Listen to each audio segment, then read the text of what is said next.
When the stock market crashed on Black Friday, the entire $10 billion consumer lending industry vanished.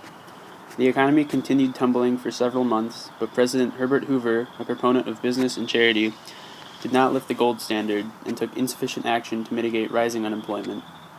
Franklin Delano Roosevelt ran for president in 1932 on the platform of business regulation and deficit spending, but what if he had been assassinated? The country would have been in crisis over policy.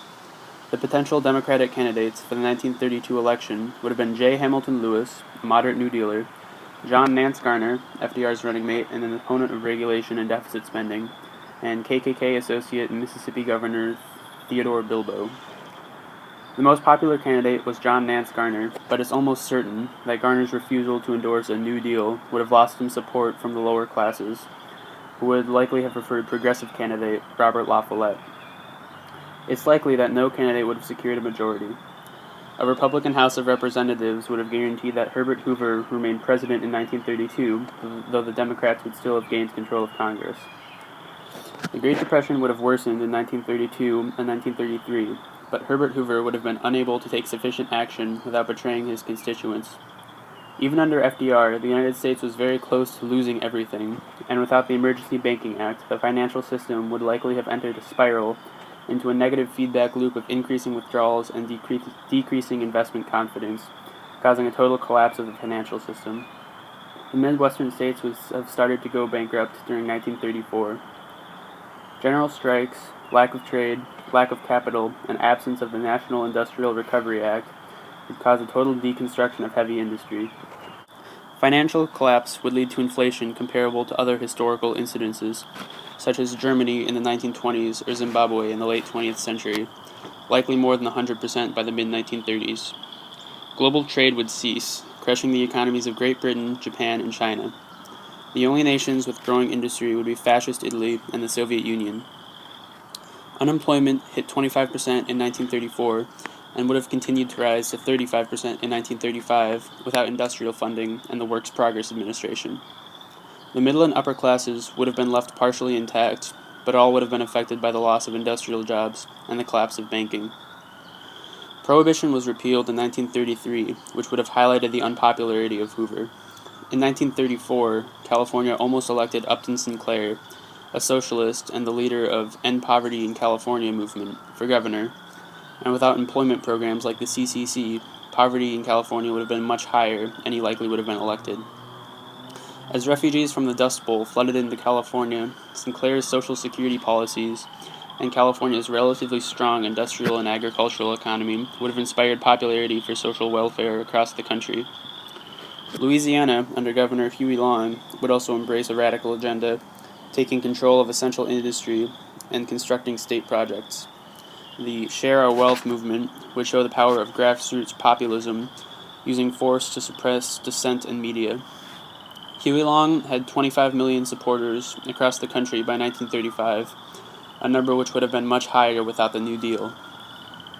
Herbert Hoover would almost certainly have embraced federal social welfare at some point as the Depression spiraled out of control, but the federal government would have had very little economic influence given the high rate of inflation.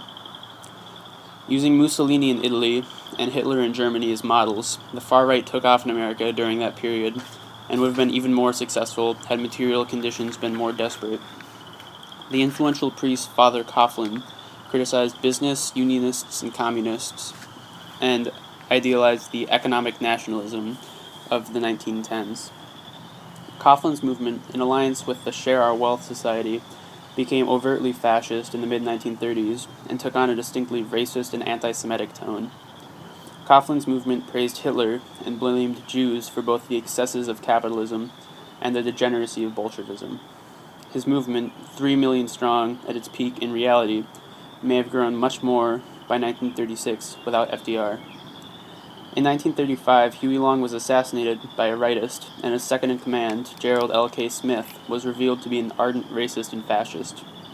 We can't know what would have happened with the Share Our Wealth movement in the United States without FDR and the New Deal, but if everything went according to Huey Long's plan, his supporters would have merged with Coughlin's movement to form a populist nationalist movement with around 40 million members across the states, many of whom would have otherwise supported Roosevelt. Meanwhile, a faction of the KKK called the Silver Shirts broke off and formed their own paramilitary group inspired by the military structure of Hitler's SA. The Silver Shirts, the German-American League, and much of the KKK would form a legitimate right-wing nationalist party with around 5 million members across every state, mostly in the South. The Communist Party also grew during the Great Depression, and most likely would have grown much more without the New Deal. Stalin's prediction of the fall of capitalism a decade earlier would have been practically fulfilled without the New Deal, which would have given the Soviet Union a new credibility to the poorest Americans. Outspoken socialists, such as Upton Sinclair and communist William Z. Foster, candidate for governor of Washington, criticized nativism and Hitler's use of slave labor and his refusal to seize the private property of the nobility. Foster advocated for direct action and political violence, and groups such as the Young Communist League staged protests and organized strikes. Assassinations, a popular tactic of communists, would also likely have risen. Had Hoover been assassinated, as he almost was by Argentine anarchist Severino di Giovanni, Vice President Charles Curtis would have become the first president with non-European heritage since he was part Native American. Many socialists, including Upton Sinclair, would split from mainstream Marxists to support the populist cause of the Share Our Wealth Society. The moderate faction, opposed to disorder, communism, and disregard for civil liberty, would still have remained the largest, but would have been challenged by continuously increasing poverty and unemployment. The 1936 election would have been chaotic without FDR. The Republican primary would likely have been won by Alfred Landon, a moderate conservative, against progressive Republican Charles Curtis and Silver Republican William Borah. The Democratic primary would have been the site of most of the chaos. Huey Long and Father Coughlin considered themselves to be part of the Democratic Party, and their movement, a union of Francis Townshend's Union Party, Coughlin's Fascist Movement, and Long's Share Our Wealth Society, would have been represented by candidate William Lemke in the Democratic primary. He would have opposed Hamilton Lewis, a moderate.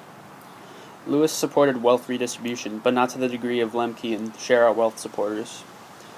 Lemke likely would have won the Democratic nomination, given the fact of widespread material desperation.